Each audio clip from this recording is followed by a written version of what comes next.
ಮನೆಯ ವಿಚಾರವನ್ನು ನಾನು ಮಾತಾಡ್ತಾ ಇದ್ದೆ. ಮನೆಯಲ್ಲಿ ಪ್ರಾತಃ ಕಾಲ, ಮಧ್ಯಾಹ್ನ ಕಾಲ, ಸಂಧ್ಯಾಕಾಲ ಅಂತ ಹೇಳಿ, ಸಂಧ್ಯಾಕಾಲದಲ್ಲಿ ನಾವು ಮಹಾಲಕ್ಷ್ಮಿಯನ್ನು ನಾವು ಸ್ವೀಕಾರ ಮಾಡಬೇಕಾದ್ರೆ ಏನು ಮಾಡಬೇಕು ಅಂತ ಹೇಳ್ತೀನಿ. ಪ್ರಾತಃ ಕಾಲ, ಮಧ್ಯಾಹ್ನ ಕಾಲ ಮತ್ತು ಸಂಧ್ಯಾಕಾಲ ಅಂತ ಹೇಳಿದೆ.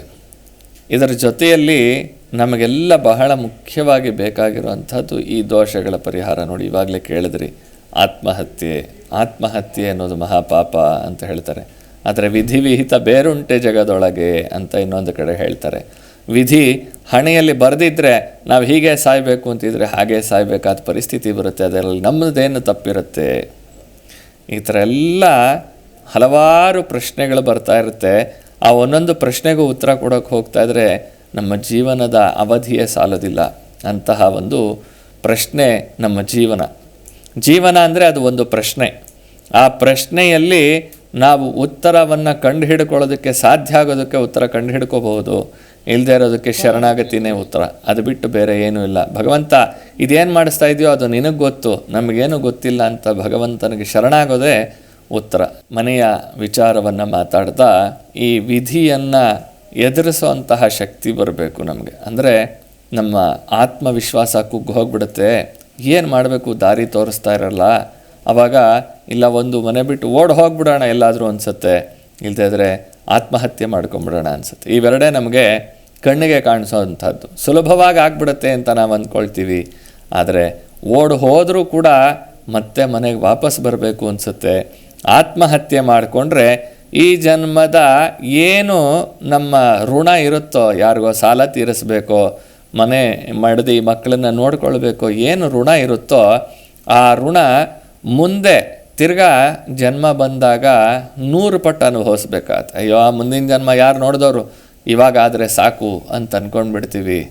ಖಂಡಿತ ಅದು ಬಿಡೋದಿಲ್ಲ.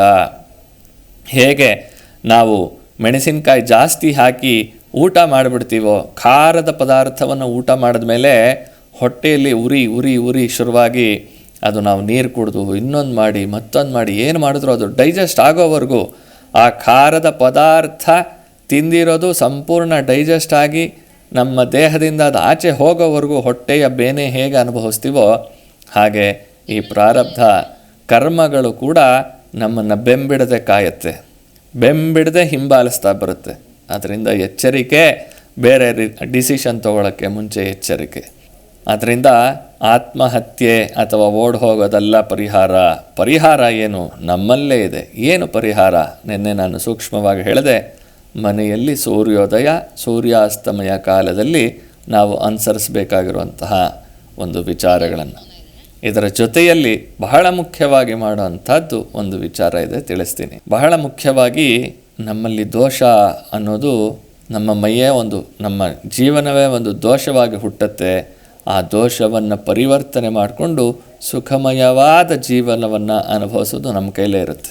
ನಿಮ್ಮ ಜಿ ಕನ್ನಡ ನ್ಯೂಸ್ ಚಾನೆಲ್ ಈಗ Sun Direct number 292, U Digital number 162, City Cable number 51, GTPL number 17, Abhishek cable number 821, Rock Line telecommunication number 51, Shri Basaveshwara cable number 60, Vinayaka digital number 53 ನೆಟ್ವರ್ಕ್ಗಳಲ್ಲಿ ಲಭ್ಯ.